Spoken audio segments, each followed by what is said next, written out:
Mapagpalang araw mga kabiyaya, every day is Lord's Day. Sa pagsikat ng araw hanggang sa paglubog nito, ngalan ni Jesus papupurihan. Kaya sa araw na ito, samahan po ninyo ako sa maikling pag-aaral ng salita ng ating Panginoon, ang ating espiritual na pagkain. Ano ang ating espiritual na pagkain ngayon? Basahin po natin ang Lucas chapter 10 verses 29 to 37. Pero ayaw mapahiya ng tagapagturo, kaya nagtanong ulit siya, "At sino naman po ang kapwa ko?" Bilang sagot sa kanya, nagkwento si Jesus. May isang taong papunta sa Jericho, galing sa Jerusalem. Habang naglalakad siya, hinarang siya ng mga tulisan. Kinuha nila ang mga dala niya, pati na ang suot niya. Binugbog nila siya at iniwang halos patay na sa tabi ng daan. Nagkataong dumaan doon ang isang pari.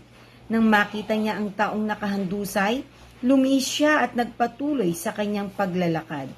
Napadaan din ang isang Levita at nakita niya ang tao, pero lumis din siya sa kabilang daan at nagpatuloy sa kanyang paglalakad.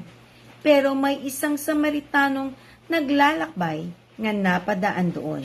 Nakita niya ang taong nakahandusay at naawa siya.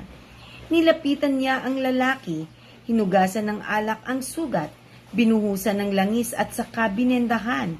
Pagkatapos, isinakay niya ang tao sa sinasakyan niyang hayop. Dinala sa bahay panuluyan at inalagaan doon. Kinabukasan, binigyan ng Samaritano ng pera ang may-ari ng bahay panuluyan at sinabi, "Alagaan mo siya at kung kulang pa iyan sa magagastos mo, ay babayaran kita pagbalik ko." Nagtanong ngayon si Jesus sa tagapagturo ng kautusan, "Sa palagay mo, sino sa tatlong ito ang nagpakita na siya ang tunay na kapwa-tao ng biktima ng mga tulisan?" Sumagot siya, "Ang tao pong nagpakita ng awa sa kanya." Sinabi sa kanya ni Jesus, "Lumakad ka at ganoon din ang gawin mo." Sa Diyos po ang kapurihan sa pagkabasa ng kanyang banal na salita. Ang ibigin ang iyong kapwa gaya ng iyong sarili ay nangangailangan ng gayon ding uri ng pag-ibig. Ito ay isang pag-ibig na napapansin ang pangangailangan ng ibang tao at hindi titigil hanggat hindi ito natutuganan. Ito ay isang banayad, magiliw na pag-ibig na nag-iisip at kumikilos ng maingat. Ito ay ang sakripisyo at mahabagin na pag-ibig na mayroon ang isang walang pangalan na Samaritano para sa isang nabugbog na manlalakbay. Ito ang uri ng pagmamahal na gustong ibahagi ng Diyos sa iyong kapwa sa pamamagitan mo. Sa Diyos po ang kapurihan. Tayo po ay manalangin. Ama, salamat po sa iyong pagpapaalala sa amin na mahalin ang aming kapwa dahil ganun din kung paano mo kami minahal. Amen at amen.